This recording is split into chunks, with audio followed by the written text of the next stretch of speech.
I had driven that road 100 times before. It's not the most gentle road for my car to be going over, but it's a faster way to get home that seldom has another driver on it. It's a road I don't know if I'll ever be able to take again. Whenever I start pulling up to the dirt path that takes me through the forest, I can feel my fingers tense up. I look through the trees as if they were the approaching jaws of a predator. About a month ago, I got stuck in those woods. For days and weeks, my experience in the woods only came to me as dreams. I only remember the night I had gotten stuck in bits and pieces. My consciousness slowly piecing together a puzzle that I think I was trying to forget. When I remembered it all, when the puzzle was complete, I understood why. It was late that night, later than usual. I'm one of those guys that don't like to take work home, so they'll try to do it all before leaving the office. We had a big presentation coming up that was incredibly important for our film, and I was elected leader on it. This presented the opportunities for a pay raise and possibly a promotion, so I took it very seriously. The project was stressful, but I didn't want to worry my wife with it, so I called her and told her I'd be staying late to tidy some things up. I didn't end up leaving the office that night until about 2 hours after I was meant to clock out. Surprisingly, I wasn't really tired or anything. I was just excited to get home and eat something. My car was the last to leave that parking lot. The roads were pretty empty, the occasional headlight crossing mine. The sky was dark. We live around little light pollution, so I always got to look up at the stars when I drive home. I liked that part, even on that night. I looked up at the small white lights hanging in the sky. There wasn't a moment of hesitation when I came to the turnoff that brought me onto the dirt road. I could either continue on the highway or cut through the forest to get home. The highway takes about an hour depending on traffic, but the dirt road can just about cut that time in half, even when you factor in that I have to drive slower to not damage the car. I could hear the sound of smooth pavement give way to the crunch of nature underneath my tires as I pulled into the forest. It wasn't long until my car was surrounded on both sides by trees, like I had parted a great green sea. My headlights conducted me forward, shining down on the light brown path before me. Rolling down the window, I felt the cool air fill the car. The air always felt nice there, and with the windows down I could listen to the wildlife. Perhaps that should have been my first warning that night. Normally I could hear the chirps of crickets and distant howls of, I think, wolves. But that night, the forest had gone silent.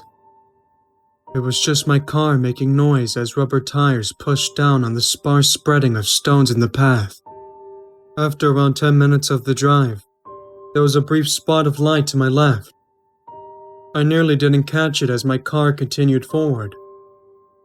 It was white and sat deep in the woods, almost hidden by the trees between us. I slowed my car down a moment and observed the light. It was in the direction of the highway, but I don't think a headlight would be seeable from where I was. The light was also still, so it couldn't have been a car. I considered that maybe, for whatever reason, someone had ventured into the woods and I was seeing a flashlight. That doesn't seem like such a good idea, and as I said before, the light was still. The light disappeared just as I was about to foolishly call out to it. I don't know why I thought the attention of a stranger was a good idea when I was completely alone in the woods. I waited for a moment to see if it would reappear, but when it didn't, I shrugged it off and went on my way again. There wasn't even a noise associated with the light.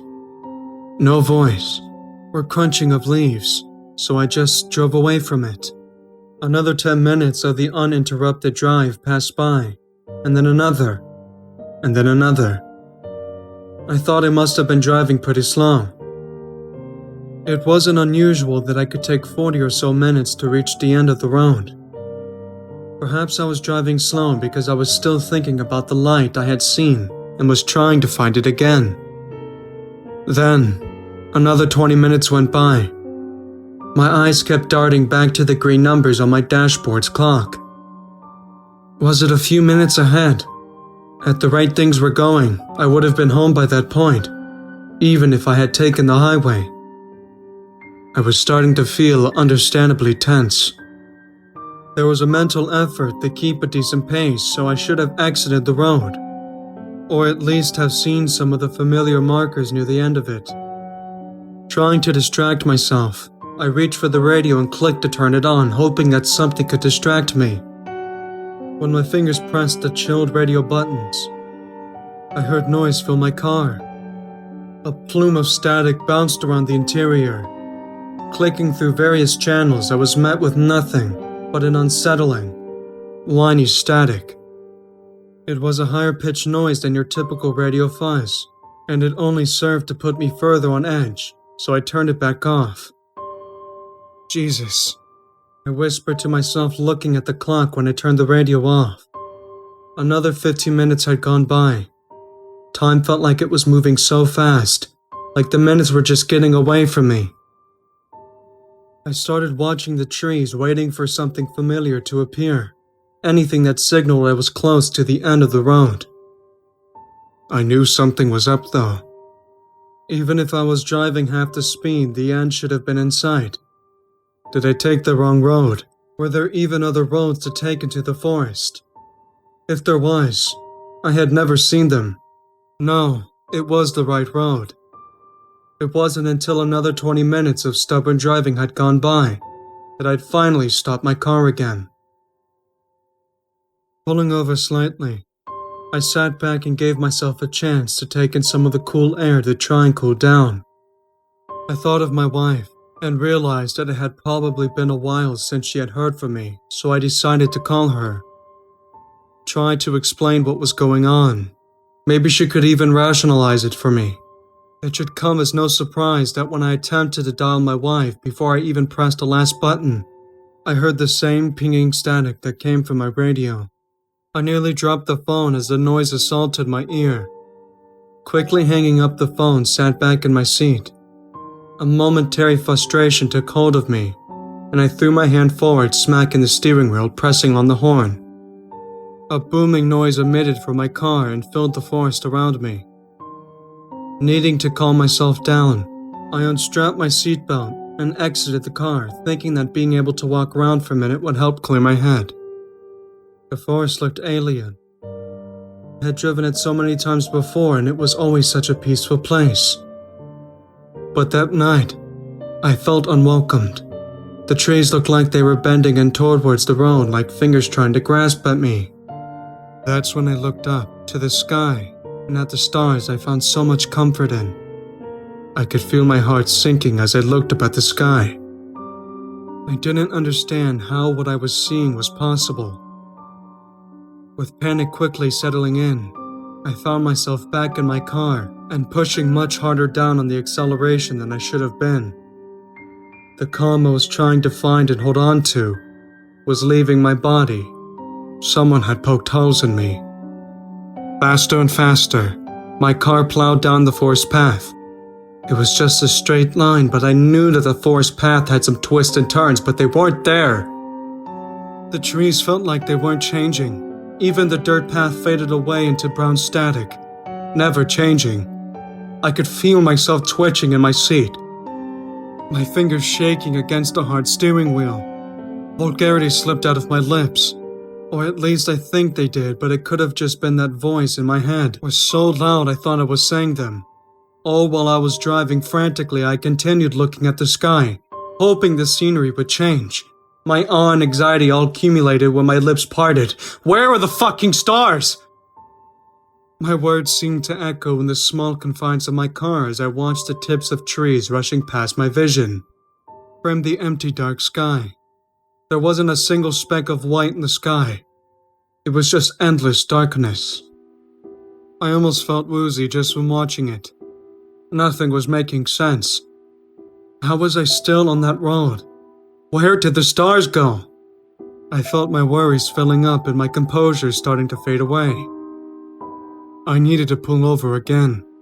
If I had kept going the way I was, I would have slid off the road or destroyed the underside of my car. What was supposed to take around 30 minutes had contained me for over 3 hours. I stopped watching the time go by after 3 hours on that road. I couldn't stand to look anymore. Standing outside the stationary car, I brought my hand up and rubbed between my eyes, trying my hardest to think of any rational answer. What was my next course of action? Do I turn around and drive the 3 hours or so back?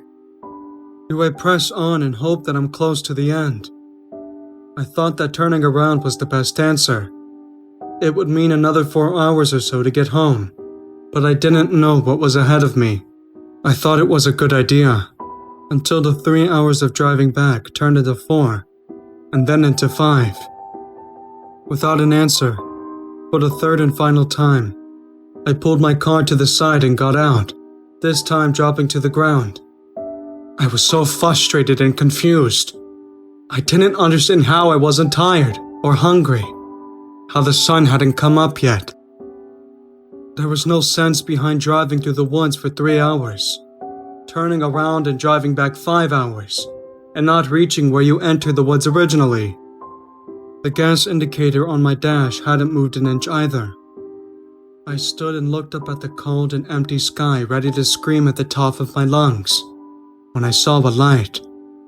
It was off in the distance, but it was something new, something different. The light was reaching into the sky, like a spotlight. It was a pillar of white that penetrated the forest.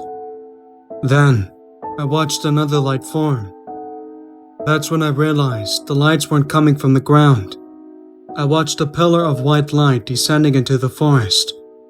Then another, and another. It looked like great concrete pillars holding up an ancient coliseum. One after another, I watched as above me more and more lights started appearing. Tilting my head more and rotating my body, I saw that these lights were polluting the forest all around me. So captivating was that the sight that I almost didn't even notice. That high-pitched mechanical whine that was filling the silence. It sounded just like the static I had heard earlier. More and more lights came down, and I was able to see where they were coming from. I had first thought they were reaching down from space, but no. The stars were still there. The night sky hadn't gone blank. The stars were just being obstructed by a massive dark space that enveloped the forest around me. My all for the lights quickly depleted, and I started reaching for my car's door. That's when one of the lights landed on me. I was engulfed by a pillar of light. The light caused my view to reduce to blacks and whites. It was like I was stuck in an unfinished comic. At first, I felt weightless, like I was on the moon or something, but then I could feel my body starting to heat up. I started sweating profusely and struggled to catch a breath that wasn't filled with so much heat that it stung my lungs.